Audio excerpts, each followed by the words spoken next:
anak-anak, apa kabarnya hari ini? Mam Lastri berharap anak-anak selalu sehat dalam lindungan Tuhan. Hari ini kita mau menyanyikan lagu. Lagunya tentang waktu Tuhan yang terbaik. Ayo Mam Karina.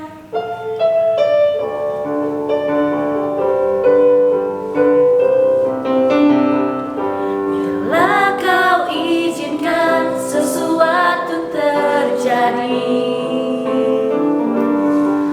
ku percaya semua untuk kebaikanku. Bila nanti telah tiba waktumu, ku percaya kuasa-Mu memulihkan hidupku.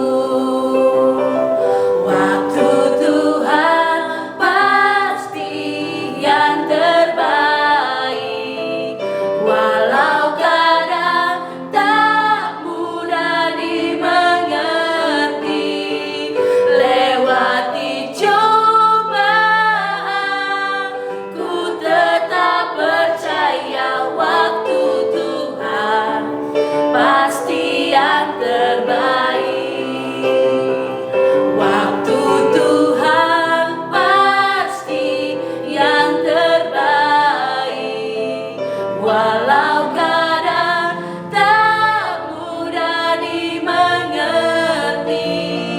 Lewati cobaan, ku tetap percaya waktu Tuhan pasti yang terbaik. Waktu Tuhan pasti yang terbaik. Waktu Tuhan pasti yang terbaik.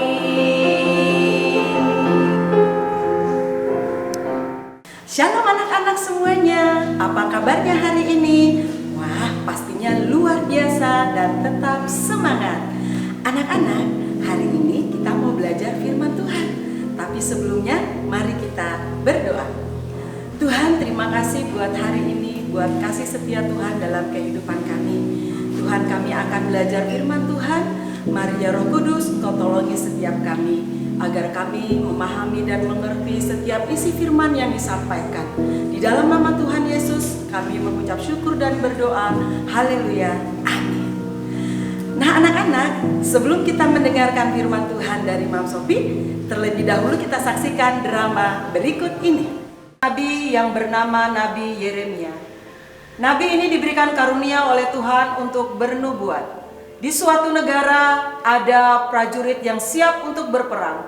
Tetapi Tuhan berfirman kepada Nabi Yeremia untuk mencegah para prajurit ini pergi berperang, karena kalau mereka pergi berperang maka mereka akan mati. Berhenti! Apa yang mau kamu lakukan? Aku kesini untuk menyampaikan pesan yang dari Tuhan.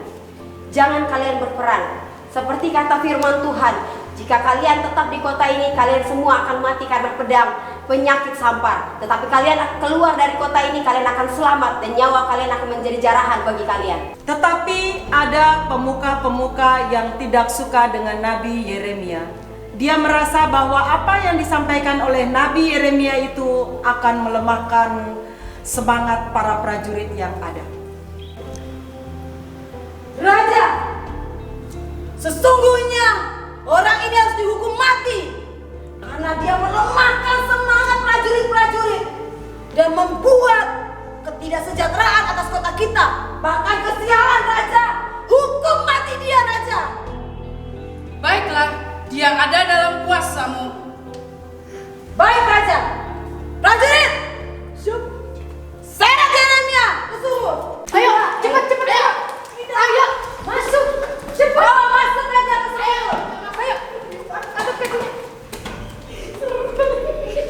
Tetapi ketika didengar Ebed-Melek orang Ethiopia itu, ia seorang sida-sida yang tinggal di istana raja, bahwa Yeremia telah dimasukkan ke dalam perigi, dan dia melihat pada waktu itu raja sedang duduk di pintu gerbang, maka keluarlah Ebed-Melek dari istana raja itu, lalu berkata kepada raja, "Ya Tuanku Raja, sesungguhnya jahat benar perbuatan mereka terhadap Nabi Yeremia. Mereka memasukkan Yeremia ke dalam perigi, sehingga Yeremia akan mati kelaparan, sebab tidak ada roti di kota. Bawalah 3 orang dari sini, angkatlah Yeremia dari perigi itu sebelum dia mati. Baik, Raja. Terima kasih.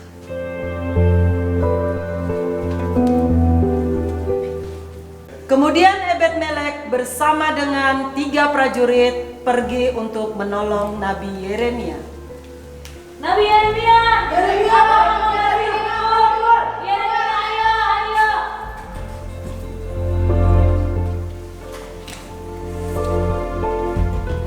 Terima kasih Tuhan, Engkau mendengarkan seru dan doa saya. Nah anak-anak, tadi kita semua sudah menyaksikan drama dari Nabi Yeremia. Siapakah Nabi Yeremia? Nabi Yeremia adalah nabinya Tuhan. Yeremia dipanggil Tuhan untuk menjadi nabinya saat Yeremia masih muda dan Yeremia belum pintar berbicara. Tetapi Yeremia tidak takut. Yeremia menjawab panggilan Tuhan, "Ya Tuhan, aku mau." Sehingga Tuhan memperlengkapi Nabi Yeremia dengan karunia-karunia. Di antaranya adalah karunia bernubuat. Nah, saat bernubuat itu ternyata tidak semua orang suka, tidak semua orang mau mendengarkan nubuatan yang disampaikan oleh Nabi Yeremia. Bahkan Nabi Yeremia dibenci dan dianiaya. Tetapi Nabi Yeremia tidak takut, dia tetap melakukan semua yang Tuhan perintahkan kepadanya. Nah, kalau kita baca di dalam Yeremia 38 ayatnya yang ke-6 berkata, mereka mengambil Yeremia dan memasukkannya ke dalam perigi. Mereka menurunkan Yeremia dengan tali. Di perigi itu tidak ada air, hanya lumpur. Lalu terperosoklah Yeremia ke dalam lumpur itu. Nah anak-anak, walaupun Nabi Yeremia itu adalah seorang nabi, tetapi dia tidak luput dari masa-masa sulit. Tetapi di masa-masa sulit itu justru Nabi Yeremia mengandalkan Tuhan di dalam kehidupannya. Nabi Yeremia ketika dimasukkan ke dalam sumur, dia tidak teriak-teriak minta tolong kepada manusia, tetapi dia berseru kepada Tuhan. Dia meminta tolong kepada Tuhan dan dengan sekejap Tuhan menolong Nabi Yeremia. Tentu sebagai manusia kita pasti takut dan putus asa ketika kita mengalami seperti yang dialami oleh Nabi Yeremia. Tetapi kita percaya bahwa kita mempunyai Tuhan yang maha mendengar, Tuhan yang tidak tuli, Tuhan yang sanggup menolong setiap kita.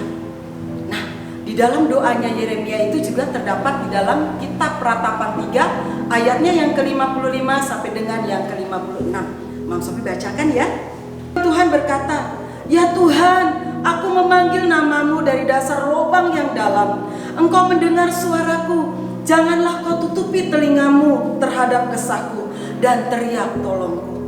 Ketika Nabi Yeremia mengucapkan doanya itu kepada Tuhan, lalu Tuhan mengutus seseorang yang namanya adalah Ebed-Melek. Ebed-Melek ini diutus Tuhan untuk menolong Nabi Yeremia yang dimasukkan ke dalam sumur.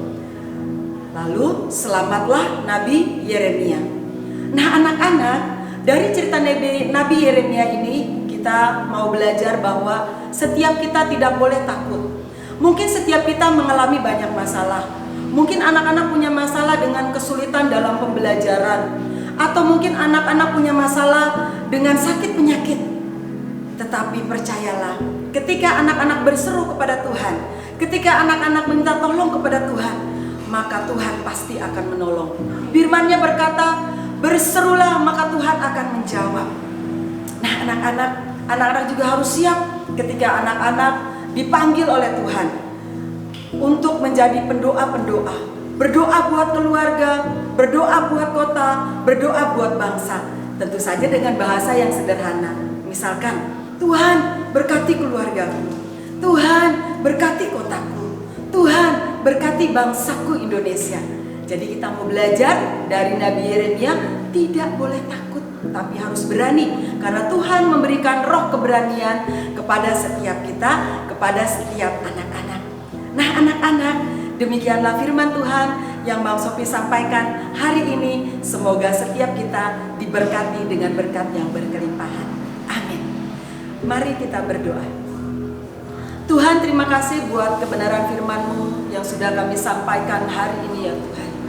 Biar firman-Mu menjadi rema di dalam setiap kehidupan kami.